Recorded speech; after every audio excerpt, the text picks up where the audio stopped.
If you've been working in affiliates even for a while, you'll know that some of the best insights come when meeting up over a coffee or a beer, whether that's at a PMA brunch, an after work beer with industry friends, or a time away from the Affiliate Summit show floor. Which is exactly where Steve Brown and Mark Smith met up with industry legend Adam Weiss. They talked about his background in publishing, his Linkshare Rakuten journey, and his more recent role consulting with some of the world's leading publishers, talking attribution, publisher types, and a whole lot more.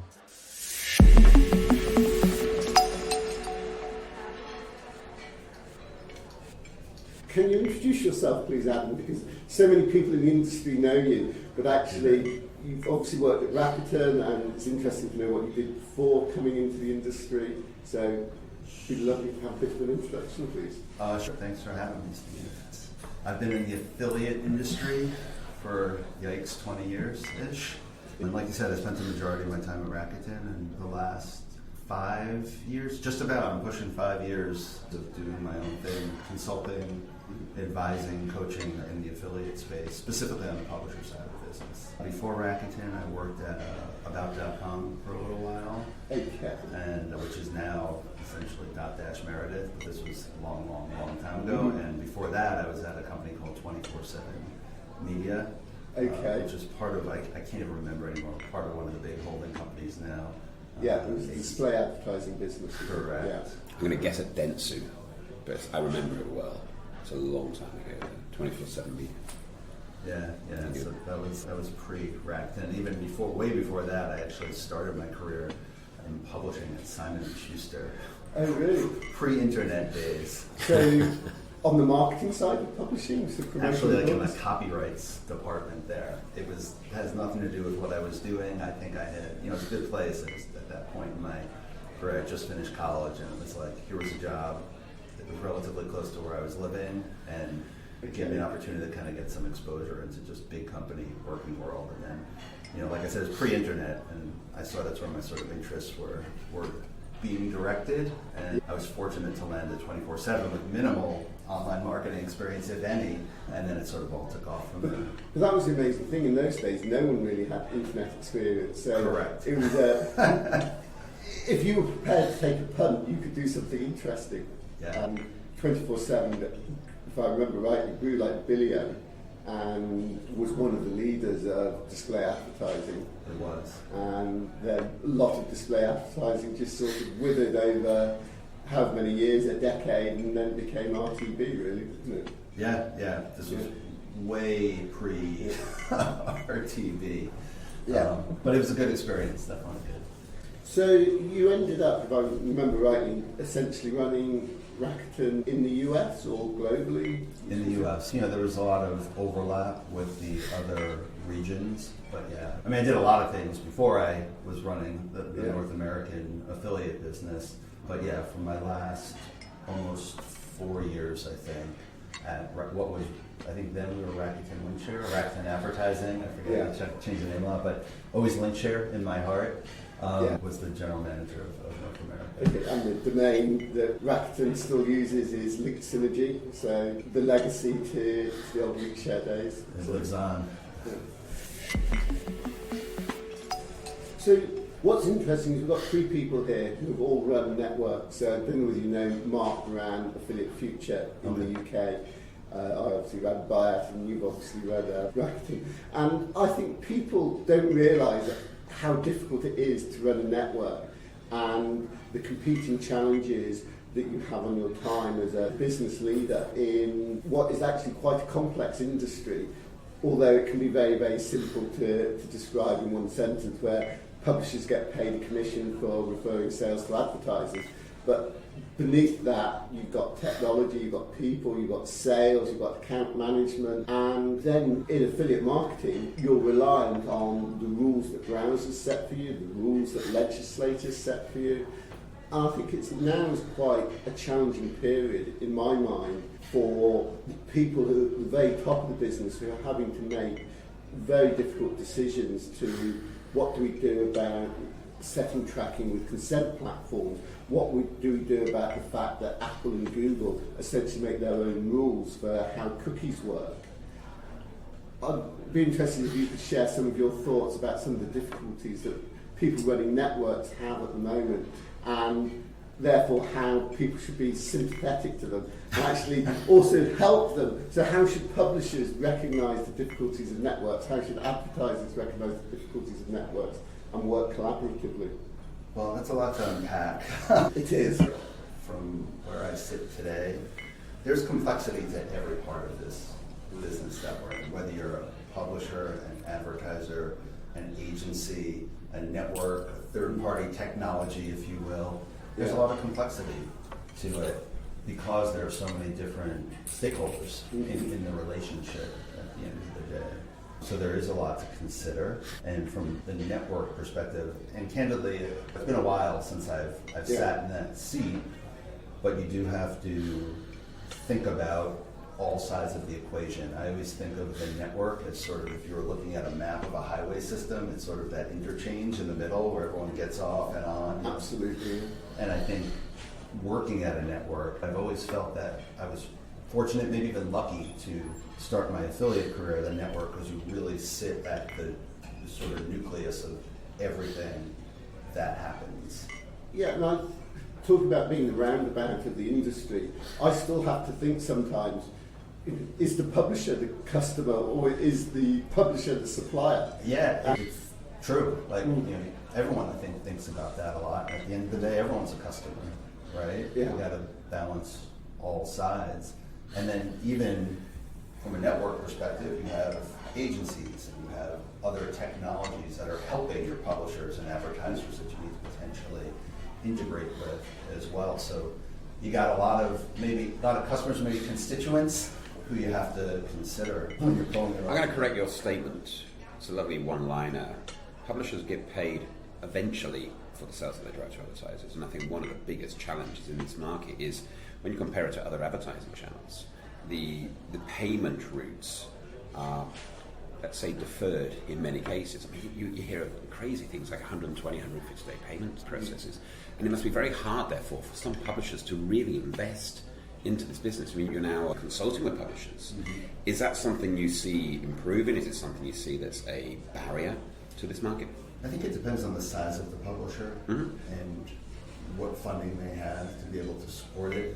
To be honest, I'm not heavily involved handling payment terms, but I think if you're at the very early stage of building a business and needing to invest, it does become a factor. If you're a large publisher, like Rakuten, Top Cashback, etc., and I don't know for sure, but I would assume it's probably a little bit easier there's a float for them for a little bit. For them, yes, but then if you think of the cashback mechanism for the user ends up waiting a very long time, right, for their cashback.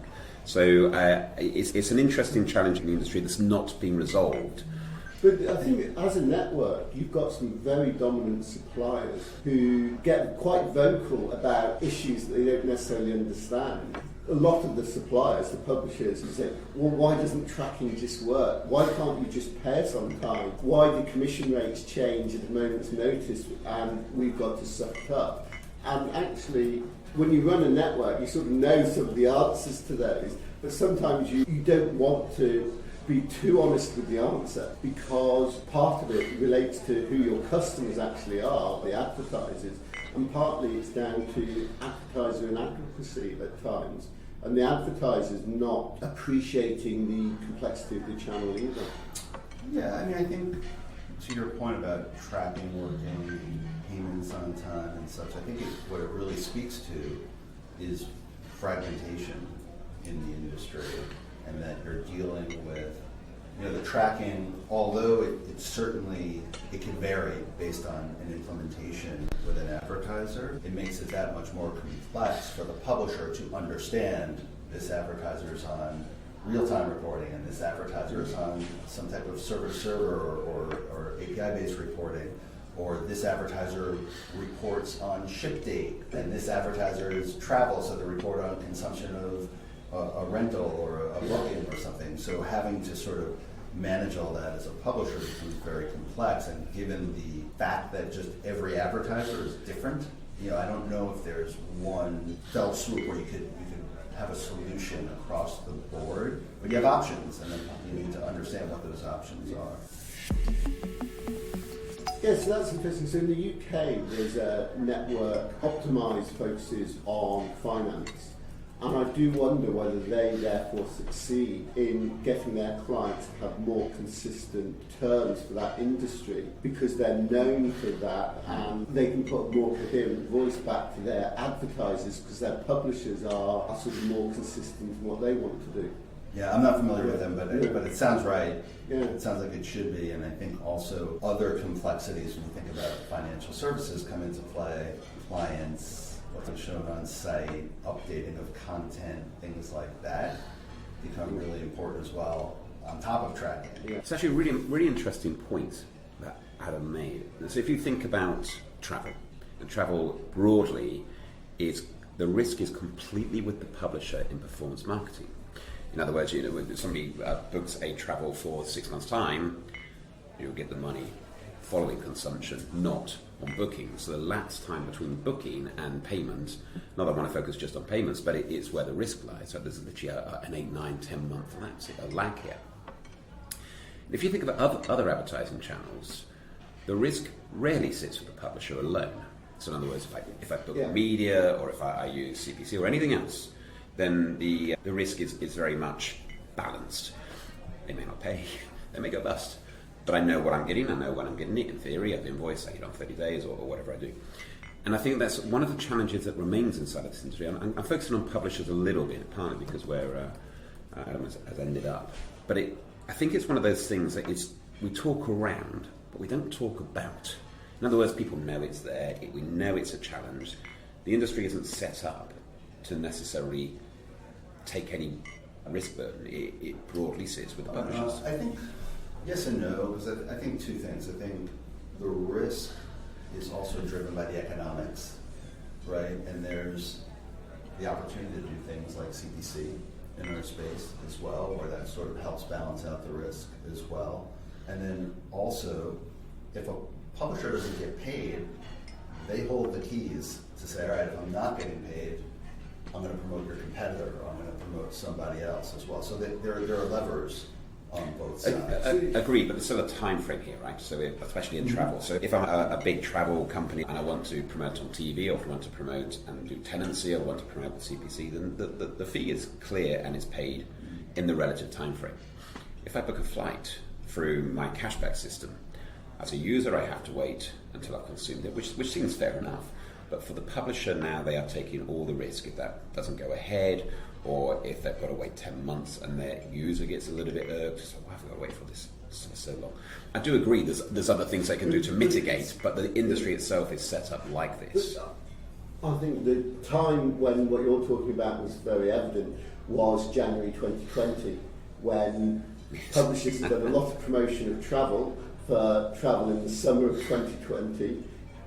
It just didn't happen, so they didn't get paid. But that's the same thing as retail, which is you order a product and you return it. If you're not actually consuming the product, you shouldn't get the reward for it. And I think that's what all these businesses have to balance. And I agree with you there. And what you've made me think is publishers who are one-trick ponies, just using affiliate marketing, they should be aware of the risk-taking by only having their revenue on one model. And that perhaps some of the larger publishers, so the cashbacks and the voucher code sites, are probably a little bit too dominant on the CPA model, whereas the New York Times, let's say, coming into affiliate marketing now, they will have revenues from subscriptions, no doubt they do CPA, CPC, they've got tenancies, so they're less concerned that the rough and tumble. A lot of remnant inventory goes towards affiliate because they've sold their prime real estate for as much as possible and whatever they have left.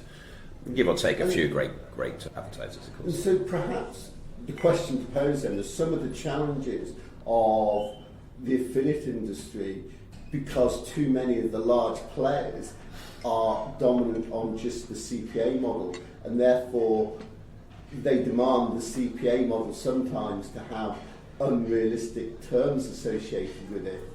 So a cashback site talking about what happens with browser extensions, which was something that was raised a few weeks ago. Cashback sites require very high quality tracking because they've got to reward their members, and if they don't, an untracked sale has a $10 admin burden associated with it. And if they had a more diversified income stream, which is difficult if you run a cashback site, they'd be more forgiving of the challenges of advertisers, and I think more forgiving of the challenges of networks.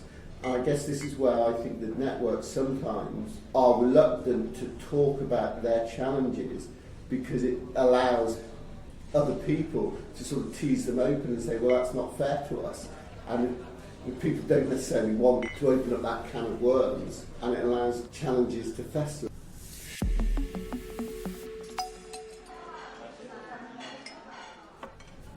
I feel like, in my experience, there's usually transparency. You can't solve all the world's problems, but I do feel like I've seen transparency and a desire to make things as efficient as possible between the two sides it's a two-sided marketplace at the end of the day. So to what we were talking about earlier, there's a lot of constituents that you have to sort of manage to, but it seems to me, if you look at it kind of on the flip side over the last few years, even when I was at the network, there was top-of-funnel attribution logic, there's multi-touch attribution, coupon code attribution. So I do think we're evolving in a good way as an industry to get to a place where we have options that allow this sort of exponential amount of partnerships that can be created to be managed in different ways. It just becomes complex because retailers A, B, and C, and then brands X, Y, and Z all might have different rules or different logic that they use. And so for the publisher, I've got to understand all of that and what I'm being committed. On top of that, SKUs that I'm getting commissioned on and I'm not getting commissioned on, short-term incentives and economics as well. So it just becomes a challenge, especially when you look at a brand and there's 1,000 SKUs that maybe aren't commissionable. And I guess they're being transparent about it, but now you have to manage to that as a publisher. So it's managing risk, isn't it? I think that's a very good point that Adam made earlier too. It's about managing that risk. And I think what's interesting listening to that is the industry has evolved over all of our 20 years. If you go back 20 years, it's a very different industry and a very different type of player in the industry. All of the brand building and all those things, it's evolved, it's matured. But what do you think is next? How do you think this industry needs to evolve going forward? That's a big question. And what lane?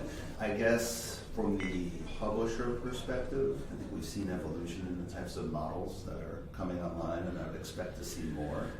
I find it interesting to see technologies using the affiliate model from an economic perspective. So when you say technologies, I think about like the Intently's and Upsellits of the world and folks like that. So the on-site techs. Yeah, and I'm sure there's other stuff out there, some I've seen, some I probably haven't yet. I think publishers themselves are starting to put out diversification of customer acquisition in traffic sources, and I think that's going to be more and more important from an evolution perspective. Search, you have paid, you have social, you have influencer. Now I think there are other things to grapple with, new social channels, threads. Is that going to matter? Is it not? I don't know. Results coming from places like ChatGPT. How is that going to play on the industry? I've been thinking about that a lot. So I think there's an evolution that will happen on the publisher side, and I think there will. I don't know if I have a specific roadmap for you, but I do think what I was just talking about, which is this evolution of attribution and tracking, I think that will become more and more efficient. I think that will become something that becomes more commonplace to think about when you do an implementation of an affiliate program with your network. These are my options. This is how I want to manage it. I would hope and expect communication becomes a little more efficient as well. It's tough. It's tough. It's a big industry. You're a publisher with 2,000 partners. It's very broad. You can't read 2,000 emails a day on changes and such, and then you're going to have to please your end consumer as well. But it's a partnership-driven business, and to me, there's automation that can and will and should and has happened. And some of it is we've got to have these conversations as well if you really want to understand who your partner is, and then have that discussion on what are the levers that you have to pull through the network that you're working with. So one of the things that we see is a lot of data exists, but it's often out of date. So at Moonpool, we talk about the half-life of tracking, in that a tracking implementation did work or was correctly described, and then over months and years, an advertiser might add new pages to their site that aren't tagged properly, or they might introduce a mobile app, but they don't actually put the in-app tracking in. So the publisher thinks they're getting 5% on every sale, for instance, but actually that's not the case. And one of the challenges I see of running a network is being able to give accurate information to your publishers if you're not getting accurate information from your advertisers. Yeah, I think that to me is an operational challenge that would need to be solved, meaning I'm launching my mobile app. Someone somewhere in that workflow needs to say, okay, who are you using for mobile tracking? Or this is what, if I'm network A, this is the 5 options I have for you, or the 3 partners I have, and you need to consider this. And if you're not going to do it, that's relatively speaking fine, but now from a communication perspective, you need to make sure that your publishers know. Things slip through the cracks, and I'm not saying that's okay, but I think to me that's more of an operational challenge on what happens, every time you add a new page. If you add a new page to a site, I presume if there's, and I might be describing this wrong from a technical perspective, but if you have a JavaScript on your page or on your site, in your header or footer or wherever it goes, and you add a retailer link, it turns into an affiliate link, right? On new pages. Yeah. I got to imagine there's ways for that to happen as well, or opportunities for that when we add new pages from, but again. Yeah, so I guess when I said adding a page, I was thinking of an advertiser adding a new category to their site. Sorry, but actually, it's as relevant for the publisher being diligent as the advertiser. So in a big advertiser, the affiliate manager is often not aware of how tracking necessarily works because it's complicated. Their advertiser might have done a specific implementation, and they sort of assume that it's all going to be tagged correctly, so whoever's in the e-com team tags it up correctly. And one of the things that we're seeing at Moonpool is changes are made, but user acceptance testing of that change we've added a new category of TVs, we think we've implemented the affiliate tracking, but no one actually tests it. Well, that's the key, is the testing. And so that's the real operational step. That's quite an interesting one. How do you get the culture of those operational steps? Yeah, and I think it's process. I think you're right. I think it's testing. I know a lot of publishers will test links periodically. There's automated ways to do it, or you get packages showing up at your door every day, every week, every year, just to make sure that some of these things work. And also having a sort of a matrix, I guess, of what are all the different scenarios. I clicked on a link on my desktop in these 5 browsers. I clicked on a mobile link and I have the app installed. I clicked on a mobile link and I don't have the app installed. Those types of things. We literally went through this recently with a very large e-com fashion company in the UK, and exactly that test. Yeah. And the consistency of the results left much to be desired. And this is the problem. So, and taking it more from a strategic top-down view, because I think on an operational level, then everything matters and everything needs to be tested. But the industry needs to have a level of independence, auditing, and understanding. I think what we are finding, even for myself, but I think certainly on a more broader level, is that the understanding of how tracking really works is very limited. A lot of publishers put up a link and it should work. And that's the entire process. And I think it should. It should work, of course, but then if you don't understand why it doesn't work, there's nothing you can do about it. And it's really interesting talking to so many different people now of the challenges that are both here and in the US are yet to come, the compliance challenges of the setting up all the CMPs. And we had a situation not so long ago where a business set up its CMP, decided it wasn't working properly, so reset it up. and killed every single piece of tracking in every single sector. So everything from Google all the way through to affiliates. And it was spotted and it was fixed. And this is not going to be uncommon. This was a US company. It's not going to be uncommon. And I think that some of these compliance challenges that are coming mean that we need to raise the bar on how people understand the world of tracking, the world of compliance, and how they interact and how they overlap and what one's got to do about it. And I think as a industry, it's been, I think you used the word fragmented earlier, and I think there's a massive truth in that. It's been very fragmented over the years. And that's not necessarily a great big criticism of how everybody acts. Naturally, you've got a lot of networks, they're not going to act the same. They're going to have different forms of tracking, they believe in different things, they're looking for USPs left, right and centre. If we dumb it down too much, there is no such thing as a USP, because it's simply we promote advertisers that publishers make money out of. It's so much more than that. I think this dumbed down version of affiliate marketing sometimes can do us more damage than good. But I think there is this fragmentation of the industry, as there has been in many other industries before in digital. The advertising world is full of fragmented ideas. But having something going forward where it just feels like it needs to come together a little bit more, the understanding needs to be a little bit stronger. But it'll be very interesting to see how that happens, especially with the challenges coming.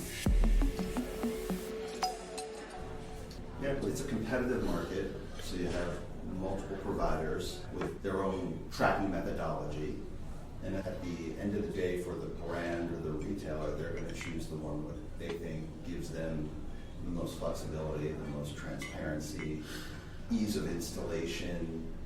Does it make their partners happy, or is it a challenge for them as well? What do the economics look like for them? So there's a lot of factors. Mm-hmm. And I think the market will ultimately make that decision and say, this is where we have the least amount of loss. That's a statement. Yes. Service and things like that become a factor as well, and additional tools and technology and integration with influencer, whatever it might be that the brand is looking for. But yeah, I think some standards totally make sense, and I think some testing protocols make a lot of sense as well. And I feel like over time we've gotten better with that. We just need to remain diligent in what we're doing. So if you run a network in 2023 and you've got a tracking methodology that is broadly the same as your competitors, but you use very different language, would the industry benefit from everyone equalising the language so affiliate is better understood in the e-com department of an advertiser? Perhaps. I think I was just talking about this with someone recently. I think there is always going to be some discrepancy in nomenclature. I think we spent a few years sort of trying to redefine affiliate. Whether it's worth, the juice is worth the squeeze, I think people will call it different things, but overall, it's not an unknown entity. Affiliate. It's not, but I mean, one thing that particularly comes to mind is the concept that server to server is different to JavaScript. A JavaScript approach is a first-party tracking that uses cookies, where there's a perception that server to server doesn't use cookies, whereas in 99% of cases it does. Mm-hmm. And I talk to people who think because we're on server to server, we don't have to worry about any of these cookie issues.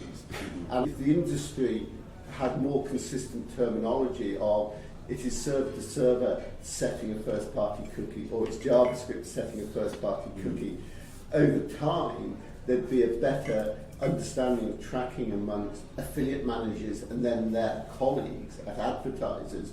So there might be fewer tracking issues because they're generally better knowledge, and therefore the conversations could actually take place about what commissions do we pay in what scenario, because we're not talking about whether it tracks or not, we're talking about how we grow the business. So first of all, I always say server to server because I'm just old school. I know that it's changed over time in terms of the implementations, but functionally it's sort of the same thing. But if you have a car, gets you from point A to point B, but each of them have different features and functionality that the car company wants you to know about, whether it's the size of the engine, how fast it gets there, whatever it is.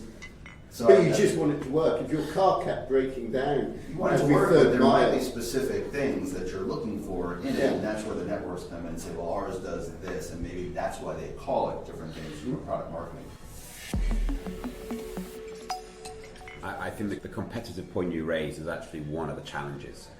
in a very positive way, that we have a lot of networks that are very competitive with each other, and then equalising all of the language, to your point, would actually nullify some of that But competition. that's the point I was trying to make earlier, is the competitive nature of the market almost forces everyone to continue to be better. Yeah. And I think we've seen it. We've seen it over the years. I've seen it in my experience as well. Well, if you look at the landscape And of then change, there's third-party validation as well Yeah. that sort of comes into play also. So I do feel like maybe I'm just, I don't know, maybe I'm too glass half full on things, but I do think that as an industry we're rowing in the right direction. I think that's very true, and I think if you look at the landscape of the networks and the change over 20 years, over 10 years, probably over the last 5 years, and how the different number one player has changed over that time, and they've all been around in that time in the main. So over the last 10 years, I don't think there's any new network that's come out of nowhere. I think PartnerEyes is 10, 12 years old now. I can't think of one that's turned up out of nowhere and taken up the spot. And Impact, of course, has been around for a while, but then changed its model or developed its model and then developed its sales cycle. And here we are with the number one player in the US is now Impact. And the way that they've been a SaaS platform, it's developed the commercials of the industry too. And there's now a little bit more movement towards that sort of model, a SaaS model over a override model. And that's a great point. We talk about tracking a lot, and to me that is the lifeblood of our industry, making sure that publishers get compensated for sales that they're driving for advertisers. But for an advertiser, they're rightfully looking at the economics. Absolutely. And what that means to them as well. And there's trade-offs to make. And maybe I'm a retailer with tens of thousands of SKUs. But if I'm maybe a small D2C brand with 5 SKUs, I don't need the Ferrari of tracking, and I don't have the budget to spend for it. So I'm going with a more simpler approach. But that's what I need today. Publishers have to understand, and there might be limitations on the advertiser side as well. To our earlier point, communication around how all that works. So I think the economics, as well as the technology, in some cases as well as the service, all become a factor. I know in my days at Rakuten, we had a fantastic service team. I still think they have a lot of great folks there. And there are some brands and retailers where the most important thing to them is service, and then the analytics that come with it, the data analysis that I get from my analytics team, my service team. Those things are critical. Important as well. So it's a balance. Like any decision or anything that you're purchasing, there's multiple factors. And I don't think you're being glass half full, by the way. I think you're reflecting it very well. This industry, and we ask questions that sometimes may sound like we don't think this, but that's not true. We all know the industry has moved on at leaps and bounds in this time frame. But there's one thing where we keep cycling around, and you've used the word today, and immediately it triggers in my head, and everybody says attribution. I think that's maybe one area. We've had a few of these now, and a great conversation recently with Jim Nichols about attribution, right? And he's very, very passionate.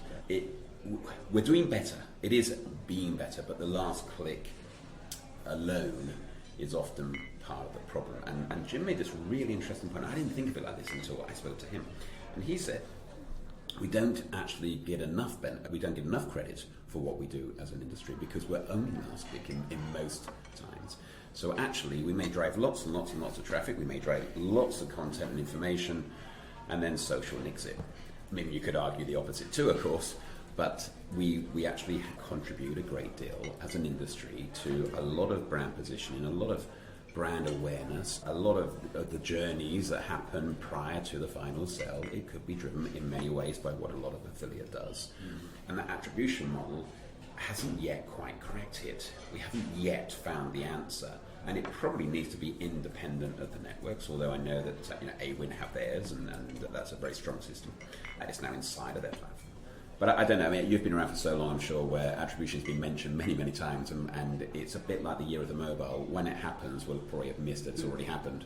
But Jim's point was also that if you understand attribution and you therefore give more credit to affiliate, then the CMOs will have more respect for the affiliate channel, and actually the affiliate channel, rather than growing at a healthy 10% year on year, might all of a sudden have a few years of 30% growth. And I guess that's where I think it's interesting that the networks can always improve their operational thing, and that's one network then saying our operational approach is better than the other.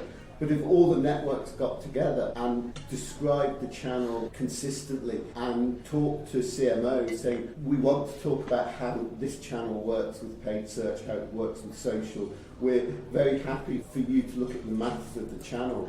We want to be on that media buying schedule. We want our BI to be consistent with the BI from the other channels. Would that give affiliate more growth over the next 2 to 5 years? Yeah, there's always opportunity for growth. I would say there's a lot there to sort of unpack, but I think you're right, Steve, but I also think the publishers are talking about it. They're not just sitting there in some binary state waiting for traffic to come to them. They're doing stuff to optimize traffic to them. But you mentioned social or paid. There are publishers who act as paid search agencies. There are publishers who do forms of audience extension with media buying and things like that. And I think that does help expand the message. And I think the publishers, as strategic partners to their brands and advertisers, are bringing these opportunities, provided that they're getting an ear from their partners, the advertisers. They're the ones who, from an attribution perspective, I think, are facilitating that conversation. Because when you think about the publishers in the network, they're all different. Yes. They're all different. Yeah. So Chris Tradgett at Moonpool talks about the affiliate model, not the affiliate channel, because there are lots of different sorts of publishers. I would say the affiliate platform. And I think you've made a really interesting point there, especially when you get to the larger publishers. You've got those that are media owners, you've got those that are doing essentially paid search arbitrage, as it used to be called. And actually, it's how does the model work for each of those? And perhaps the networks need to view these independently, and how do we optimize our network for this sort of publisher? Yeah, so if there is actually anyone who's listened to me before, I've said this a lot, right? Affiliate's a platform.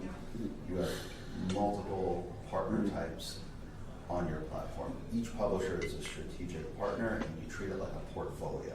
Yeah. That is the bottom line. And as a publisher, I'm going to the brand and saying, I can do this for you. I could drive top of funnel traffic, I could drive bottom of funnel, I could find this type of customer or that type of customer, or this demographic or this geo, and I could augment it with paid search, paid social. We optimize for X, Y, or Z. We have a huge newsletter following. Those are all the moving pieces that you sort of manage as a brand or an agency when you're working with your publishers and understanding what levers you have to pull. But I guess listening to that publisher probably needs 20 people managing its affiliate revenue. So that's a publisher with in excess of $1 million, $2 million Theoretically. of affiliate income. I mean, that's what's sort of, I guess, kept me in business for the last few years. But theoretically, yes, but there's ways to do it. You know, everything is a stepped approach. You don't want to, what's the quote, boil the ocean. You take a little bit at a time. And I also think when we think about attribution, sort of shifting gears a little bit, it just comes down to consumer behavior. Affiliate or affiliate models have done a great job of creating opportunity for consumers to save money, research product, get cash back, or points like we were talking about earlier, or numerous other things that have changed the way that consumers shop online. And from the consumer perspective, they're not thinking about attribution, right? Yeah, absolutely. They're thinking, I want to buy a bicycle rack for the back of my car so I can stop trying to fit it in the trunk. And what's the best one? Did my research. There were some niche sites I found. Of course, I looked and there were affiliate links. But I'm also looking at, is there a coupon for this brand, or how much cash back is available? And I tend to think sometimes that we sit in this inner circle of affiliate, and so we know Rakuten, top cash back, et cetera, but I think customers are getting savvier as well and looking at where they can get the best option opportunity as well when they purchase. It's really well made out. I think we may have mentioned before, sometimes we know too much, and actually that drives us as if we were a consumer. But if you look at the millions of people that actually are just consumers, their behaviours have got nothing to do with commission rates and attribution. Their behaviours are exactly what you said: research, find, purchase. Indirectly commission rates, because they might be looking at cash back. Sure. But they're not thinking about it the way... They're not thinking commission rates, they're thinking about it as I get more cash. So it's all affiliate, and yeah, we need to figure out how to compensate appropriately, and I think we're doing a little bit better job of that. There's publishers who might offset with a flat fee because they know they're losing traffic to a more quote down funnel publisher. But those are some of the steps I think we're taking to move things in the right direction. I'd be curious if when we measure the industry from a dollars and cents perspective, I don't know if tenancy or flat fees are even included. When you look at tenancies and going all the way back to our backgrounds as agency people and buying in different ways, different sectors, when you look at tenancies, even if it's not measured directly dollar for dollar, what the affiliate channel does open up is the conversation. It enables that conversation. A lot of these publishers wouldn't have these relationships with these brands without the network effectively supporting that along the way. And they can now have these tenancy conversations. It's a huge thing, right? Well, that's just functionally one of the beautiful things about the channel. Any of us can start a publisher site and have a relationship, theoretically a relationship with some of the largest retailers in the world, 24 hours or less. That's pretty amazing. It's very and powerful. It scales as well. When there are publishers, potential publishers who reach out to me and want to understand a little bit more about why affiliate, and you start to explain, well, you could reach out to these 100 brands or retailers and you can try to find the right contact and reach out to them, send an email, a call, whatever, and then let's say that works for all 100 of them, and then you have a contract with each of them, which is probably different, and then you have to figure out tracking, bring it back to the network. That all happens in that, again, that nucleus of our business. And I think that is a really powerful bit of the nucleus. And and I guess does that nucleus actually orchestrate the conversation, or should it drop out of the way for the conversation when a publisher gets large enough and the advertiser's sort of happy? Should the network just allow those two to talk in the confidence that they're going to come up with bigger, better ideas for promotion? Talk. I mean, there's no, I've never seen there's a restriction around that.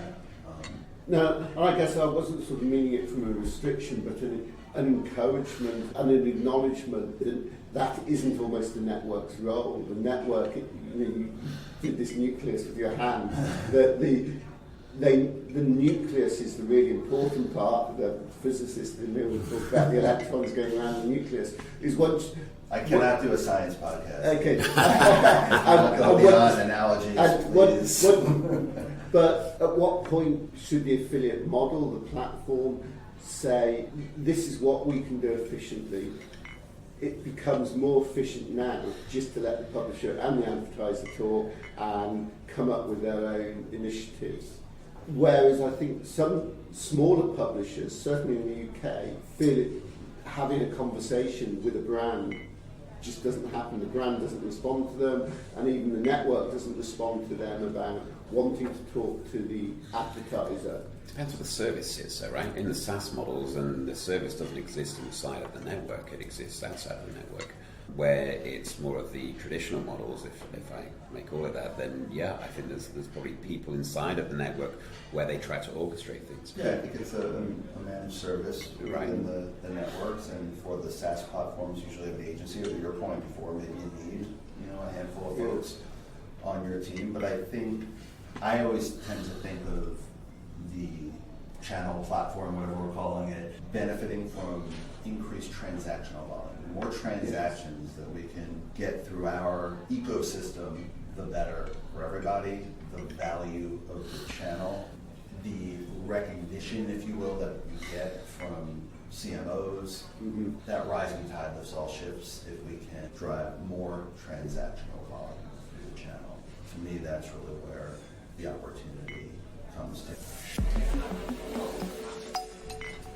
You talked about response from brands, smaller publishers. That to me is a whole other challenge that we need to solve for. It's hard. It's hard to get the attention sometimes of a brand when you just starting out. I tend to preach that everyone should take the call at some point or another, because even if it's not a good partner, you might learn something, meet somebody. That's the beauty of the channel, is that the publishers are so differentiated, and a lot of times affiliate, like we were just talking about, gives scale to these publishers to get into the channel. So by doing so, you have a lot of innovative models. So we're saying, look, I'm not going to try to make these 100 or 1,000 partnerships uniquely, individually on my own. I'm going to use the affiliate channel. Point being is there's a lot of innovation that comes in the door. So even if it's what appears to be a small publisher, this is me on my soapbox once again saying, take the call, because you never know. That could be the next Honey or the next Wirecutter. Maybe it's not, but it's the catalyst for something new, or someone who's going to be somewhere else at some point that can help. Yeah, I think you've actually ended up there with a very nice summary of the opportunity for the channel and what it can do well. Have you got any other comments, wisdom, things that you think the channel should do better? Any funny stories that we could share? Funny, I can't share any funny stories. They're that funny. Okay. I will share one, talking about taking the call. So, national telecom provider in the UK is called British Telecom.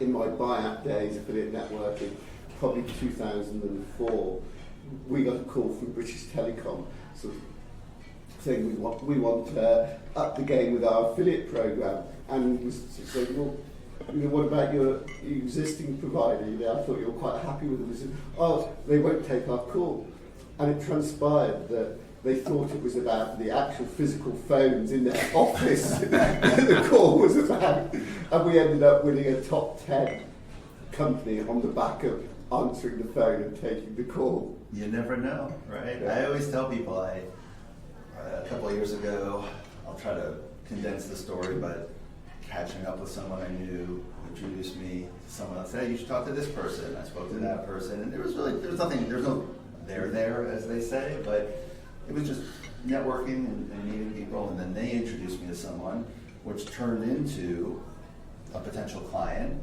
who introduced me to someone else, who introduced me to what turned out to be a client of like over 2 years for me, all because I started, on this side of the dominoes falling by just catching up with someone and hearing what they were up to. I think this person had started a new company, and I was just interested to hear, and there was no, not a sales pitch or anything, just catching up and take that call. It could lead to good things, and if nothing else, along the way, you're picking up little nuggets. I had the old president of Linkshare, Steve Denton, who's just such a great leader, and he always used to say, you're going to go to a conference or sit in a meeting, you're not going to remember every single thing you hear or everything on PowerPoint's lab, and you always pick up a couple of nuggets along the way, and to me that always resonated, because that sort of helps build a foundation over time. So to me, that's how, maybe that wisdom, I don't know.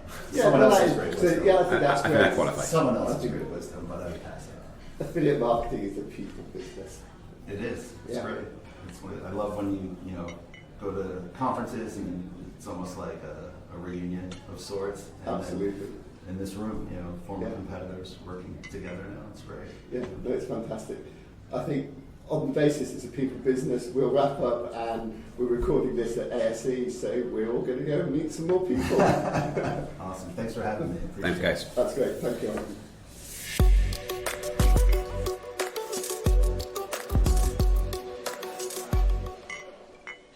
Thank you for joining Adam, Mark and Stephen for this affiliate pub takeaway. And watch out for the next in the series, wherever you get to your podcasts.